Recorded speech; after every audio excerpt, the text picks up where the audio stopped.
কেন্দ্রে কিছু নিরাপত্তা কর্মী থাকবেন, ওখানে স্ট্যাটিক থাকবেন।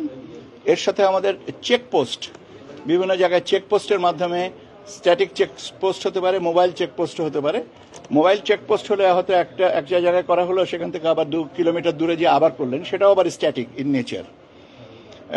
আপনার মোবাইল কম্পোনেন্ট থাকবে, আপনার মোটামুটিভাবে তারা ঘুরে ঘুরে দেখবে। আজকে আমরা আইন শৃঙ্খলা সাথে সম্পর্কিত যে এজেন্সিসগুলো আছেন তাদের সবার সাথে একটা আলোচনা মিটিংয়ে বসছিলাম। এটা আমাদের মোটামুটিভাবে নির্বাচন প্রস্তুতি, আইন শৃঙ্খলা সংক্রান্ত নির্বাচন ব্যবস্থা নিয়ে যত প্রস্তুতিমূলকের, এটাই হচ্ছে পেনাল্টিমেট। এরপরে হয়তো আমরা প্রয়োজনে হয়তো বিচ্ছিন্নভাবে ছোট ছোট অবস্থায় সংশ্লিষ্ট বাহিনীর সাথে বসবো। কিন্তু মোটামুটিভাবে আজকে মোটা দাগে যে জিনিসগুলোকে বলা হয়েছে আমি ব্রড ফ্রেম অফ রেফারেন্সে আপনাদেরকে জানিয়ে দিচ্ছি।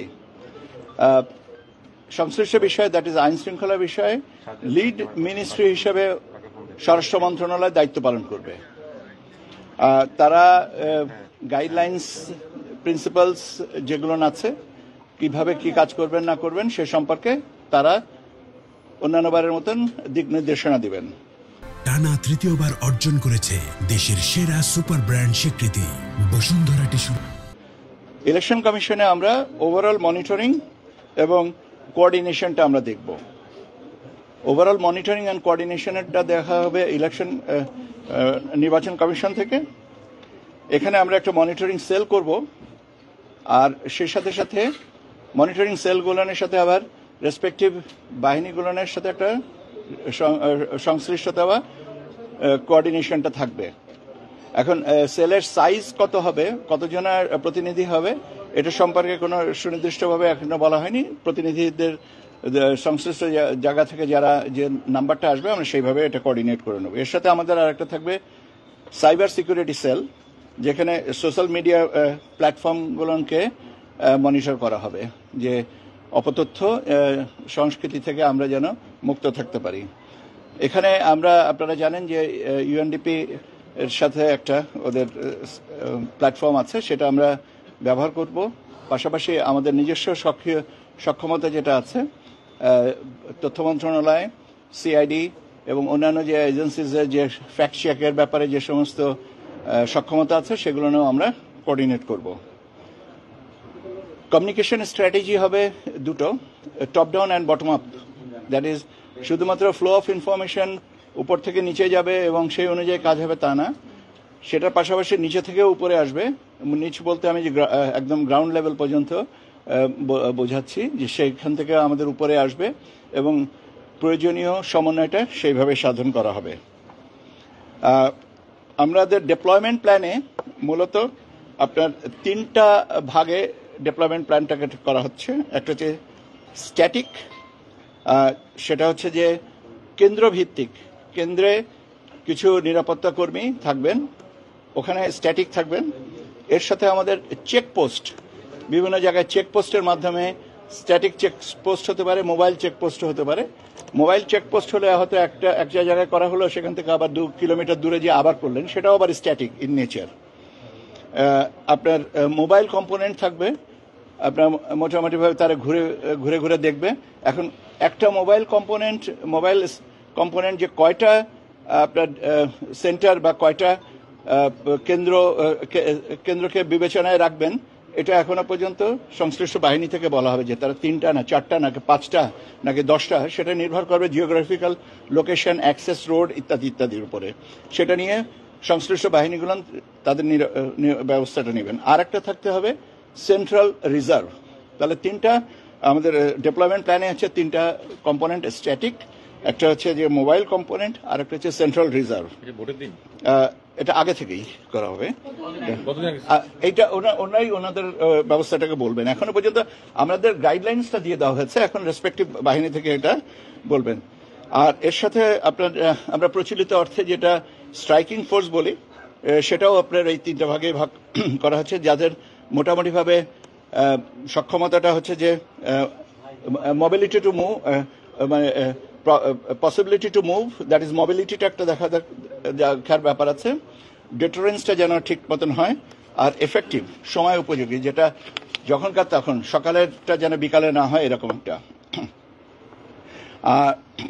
এর সাথে সাথে আমাদের এনটিএমসি আমাদের যে একটা পূজার সময় একটা অ্যাপ ডেভেলপ করেছিল, সেই অ্যাপটাও আমরা ব্যবহার করব। আমরা বলি সাইবার সিকিউরিটির বিষয়টা আমরা। আর মূলত এই হচ্ছে আমাদের স্ট্র্যাটেজিক প্ল্যানটা। এর সাথে আরো কতগুলো জিনিস আসছে প্রাসঙ্গিক ক্রমে। সেটা হচ্ছে যে আমাদের সবসময় একটা কন্টিনজেন্সি প্ল্যান রাখার দরকার, যে এটা যদি প্ল্যান এ যদি হলো একই সাথে 2-3টা জায়গায় যদি হয়, তাহলে কন্টিনজেন্সি প্ল্যানটা, সমস্যা যদি 2-3টা জায়গায় হয়, তাহলে একটা জায়গায় ডিপ্লয়মেন্ট হয়ে গেলে সেকেন্ড বা থার্ড জায়গাটাতে থাকবে না। কাজে স্কেল ডাউন করে হলেও মোটামুটিভাবে কন্টিনজেন্সি প্ল্যানটা থাকতে হবে, যেন ব্যাকআপ আসপেক্টটা থাকে। টেকনোলজির ব্যবহার, সর্বোত্তম ব্যবহারটা করা যেতে পারে। এখানে যেমন আমাদের পার্বত্য চট্টগ্রামের কিছু কিছু জায়গায় মোবাইল অ্যাক্সেসটা রেস্ট্রিক্টেড আছে, সেটাকে কি করে, রেস্ট্রিক্টেড মানে কি, মানে পুরোপুরি জায়গায় আমাদের কভার করে না, সেইটার ব্যাপারে বিষয়টা নিশ্চিত করার ব্যাপার। বডি ওন ক্যামেরা ব্যবহার করার ক্ষেত্রে ইন্টারনেট ফেসিলিটিসের কথা বলা হয়েছে, যে ওখানে যেন এটা আমরা মোটামুটিভাবে নিশ্চিত করতে পারি সার্ভিস প্রোভাইডারদের কাছ থেকে। যে সমস্ত আর্মস রিকভারি করা যায়নি, সেটা থেকে আরো তৎপরতা হতে হবে। লস্ট আর্মস এবং ইলিগাল আর্মস, এই দুটোর ব্যাপারে যেগুলো গোয়েন্দা তৎপরতা বাড়াতে হবে, এবং যেন এটা ঠিক মতন হয়। সন্ত্রাসী যারা আছেন চিহ্নিত, তাদের বিষয়ে আরো নজরদারি রাখতে হবে, এবং প্রয়োজনে তাদেরকে আইনের আওতায় আনতে হবে। জি, আর বৈধ আর্মসের ব্যবহারগুলো সময় অনুযায়ী এটা নির্ধারণ করা হবে। আমাদের মাঠ পর্যায়ে যে electoral inquiry committee, judicial magistrate, executive magistrates, এরা থাকবেন। আপনারা জানেন এর পাশাপাশি সেনাবাহিনীর মানে আপনার ম্যাজিস্ট্রিয়াল পাওয়ার 28শে ফেব্রুয়ারি পর্যন্ত, আগের বছরের 28শে ফেব্রুয়ারি 2026 পর্যন্ত বর্ধিত করা হয়েছে। তারা সেটা এনজয় করবেন। পোস্টাল ভোটের ব্যাপারে যেটা আছে, সেখানে মূলত 4টা জিনিসের উপরে খুব বেশি নজর দেওয়া হচ্ছে। সেটা হচ্ছে যে আমাদের যে বিদেশ থেকে যে পোস্টাল ভোটগুলো আসছে, আউট অফ কান্ট্রি ভোটিং, সেটা হচ্ছে এয়ারপোর্ট এবং তেজগাঁ যে সেন্টার, সর্টিং সেন্টার যেটা আছে, মেল ডেলিভারি এবং মেল সর্টিং সেন্টার, এখানে ডাবল নিরাপত্তা বা দ্বৈত নিরাপত্তার আচরণে সমন্বয় করে রাখতে হবে। ট্রান্সপোর্টেশনটা যেটা আছে, সেটা হচ্ছে যে এই সমস্ত সর্টিং করার পরে রেসপেক্টিভ রিটার্নিং অফিসারের কাছে পাঠানোর ব্যাপারে রাস্তার নিরাপত্তা, এবং এটা সম্পূর্ণভাবে নজরদারিতে রাখা। রিটার্নিং অফিসারের কেন্দ্রের কাছে যখন পৌঁছাবে, তার কাস্টডিতে যখন থাকবে, সেখানে নিরাপত্তাটা নিশ্চিত করা, এবং কাউন্টিং এর সময় যেন প্রয়োজনীয় নিরাপত্তাটা দেখা হয়। এবং এই 4টা জিনিসের ব্যাপারে গুরুত্ব আরোপ করা হয়েছে, এবং রেসপেক্টিভ যাদের সম্পর্কিত করে একটা জিনিসের প্রতি গুরুত্ব দেওয়া হচ্ছে, যে লোকাল পলিটিক্যাল লিডার্সদের কাছ থেকে যেন আমাদের আইন শৃঙ্খলা বাহিনীর কোনো সদস্য হসপিটালিটি গ্রহণ না করেন, যে আপনারা এসছেন, আপনাদের থাকা খাওয়ার ব্যবস্থা আমি করছি, আপনাদের সবকিছু ব্যবস্থা করব, আপনারা নিশ্চিন্তে থাকেন। এই ব্যাপারটা থেকে আমরা বলেছি বিরত থাকতে হবে। যানবাহনের স্বল্পতার বিষয়টা বলা হয়েছে। সবাই বলেছেন যে যানবাহনের স্বল্পতার বিষয়টা আছে, এবং সব বাহিনীর একটা, কেন সারা দেশে একই দিনে ভোট হবে, গণভোট এবং জাতীয় সংসদের নির্বাচনে ভোট, কাজেই মুভমেন্ট বাড়বে। সেই ক্ষেত্রে আপনার স্থানীয় পর্যায়ে যানবাহনের স্বল্পতার বিষয়টা আছে। ওটার ব্যাপারে দুভাবে আমরা চিন্তা করা যেতে পারে। একটা হচ্ছে যে সমস্ত সরকারি দপ্তর আছে, তাদের যানবাহন আমরা ব্যবহার করতে পারি থ্রু রিকুইজিশন, আর আরেকটা হচ্ছে এবারে স্থানীয়ভাবে যদি ভাড়ায় সংগ্রহ করা যায়, তো সেইগুলো নিয়ে আরো রেসপেক্টিভ এজেন্সিগুলো আরো তো আপনার চিন্তাভাবনা করে তারা একটা প্র্যাগম্যাটিক সলিউশনটা দিবে।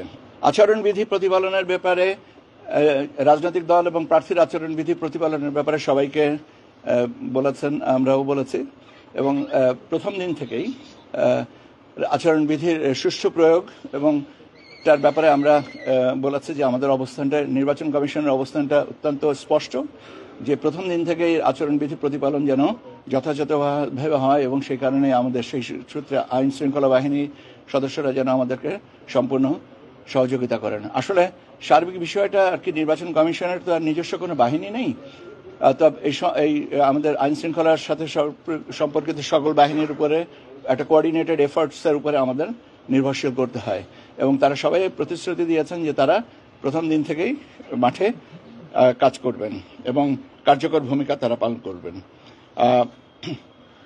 মোটামুটিভাবে এইগুলো নিয়ে আজকে আলোচনা হয়েছে, এবং আমরা এইটাই, আর এরপরে আমি এটা বলেছি যে যদি আমাদের মনে হয় যে আরও কোনো স্পেসিফিক কোনো প্রসঙ্গ থাকতে পারে, তখন আমরা তাদের সাথে 1-to-1 আলোচনা করব অথবা গ্রুপে আলোচনা করব, সেটা আর একটু সময় লাগবে।